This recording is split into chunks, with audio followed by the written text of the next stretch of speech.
এবার আমরা চিড়িয়াখানায় যেয়ে দেখেছি কুমির আর কুমির নিকে সাথে দেখেছি অনেকগুলো হরিণ। কি করেছি কাপলদের ঢলাঢলি তো মাছ চিড়িয়াখানায় যাবার এটা দেখবো না তা কি হয় সবকিছুই থাকবে আজকের ভিডিও। হ্যালো আসসালামু আলাইকুম, hi everyone, welcome back to my new video. এটা হচ্ছে ঈদের আগের ভিডিও। আমরা ঈদের আগে লাস্ট বের হবো এই জন্য গিয়েছিলাম চিড়িয়াখানায়। তো ওই দিন একদম ফাঁকা ছিল। আর ঈদের মধ্যে পার্কে কিছু থাকুক আর না থাকুক অনেক অনেক বেশি ভিড় থাকে, এই জন্য ঘুরেও শান্তি পাওয়া যায় না। আমরা সেই দিন যাওয়ায় এত বেশি ফাঁকা ছিল, এত রিল্যাক্সে ঘুরেছি। তবে এখন চিড়িয়াখানাতে পশু পাখি না থাকলেও একটা ব্যাপার কি অনেক সুন্দর আর অনেক ক্লিন, অনেক অনেক ফুল গাছ আছে। জিয়া পার্কটা এখন অনেকটাই ঠিক করে ফেলেছে, অনেকটাই না মানে প্রত্যেকটা রাইডসে চলছে। এখন আশা করছি চিড়িয়াখানাও ঠিক হয়ে যাবে। যখন চিড়িয়াখানায় যেতাম তখন এত এত পশু পাখি ছিল। এই চিড়িয়াখানাতে আমি বাঘ, সিংহ, ভাল্লুক সবকিছুই দেখেছি। একটা মোটা অজগর সাপও ছিল। সবচাইতে মজার ছিল আমার খালামুনির ব্যাগ একবার ভাল্লুক কেড়ে নিয়েছিল। চিড়িয়াখানায় একটা অনেক বড় কালো কালারের ভাল্লুক ছিল। তোমরা কে কে দেখেছো আমি জানি না, দেখলে অবশ্যই কমেন্ট করে জানাবা। ওই ভাল্লুকটা দূর থেকে খালামুনির ব্যাগ একদম কেড়ে নিয়েছিল। তবে এখন চিড়িয়াখানায় তেমন কিছুই নাই। যদি তোমরা পিক তুলতে অনেক বেশি পছন্দ করো তাহলে যেতে পারো, কারণ অনেক অনেক বেশি ফুল গাছ আছে, ছবি তোলার অনেক জায়গা আছে। তারপর আমি এখানে একা একা একটু ভিডিও করছিলাম,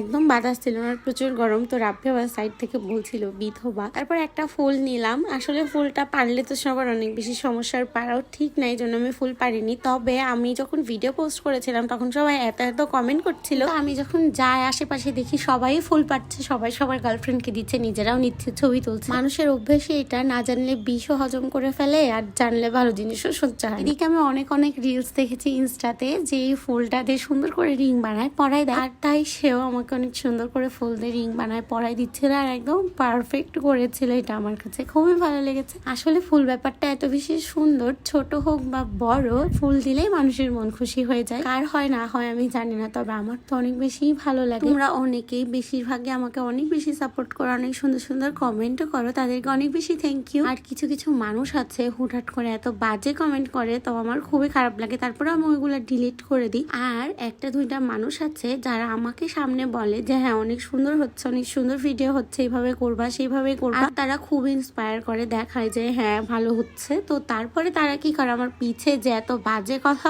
বলে, একদিন পর হোক বা তারপর হোক আমি ওইটা ঠিকই জানতে পারি আসলে অন্যের ক্ষতি করে না কখনো বড় হওয়া যায় না। সব কথা আমি বলতেও চাই না, তারপরেও এত এত মানুষ এইরকম করে। তারপরে এখানে খুবই ফানি একটা ভিডিও শুট করা হচ্ছিল, সেটা হচ্ছে বাংলা সিন্ড্রেলা। তোমরা হয়তো বা রিলস দেখেই ফেলেছো। আর ওইদিকে পরে রোজাও এসেছিল, দিয়ে ওরা ভিডিও করছিল আর আমি আর আপনি একটু সাইডে হাঁটছিলাম। এই জায়গাটা এত বেশি সুন্দর, একদম ঠান্ডা ঠান্ডা বাতাস লাগছিল হালকা হালকা। তারপরে আর কি আমরা বের হয়ে যাই, কারণ আমাদের টি বাঁধে যে একটু স্পি খাওয়ার কথা ছিল, আর বাইরে বের হলে স্পি না খেলে একদমই হয় না। তোমরা এইদিকে চিড়িয়াখানায় গিয়েছো অবশ্যই আমাকে কমেন্ট করে জানাবা। আজকের ভিডিও পর্যন্ত, আবার দেখাবে নেক্সট ভিডিওতে। ভিডিও ভালো লাগলে সবাই অবশ্যই লাইক কমেন্ট করবে, আমার পেজে একটা ফলো দিয়ে দিবা। আল্লাহ হাফেজ।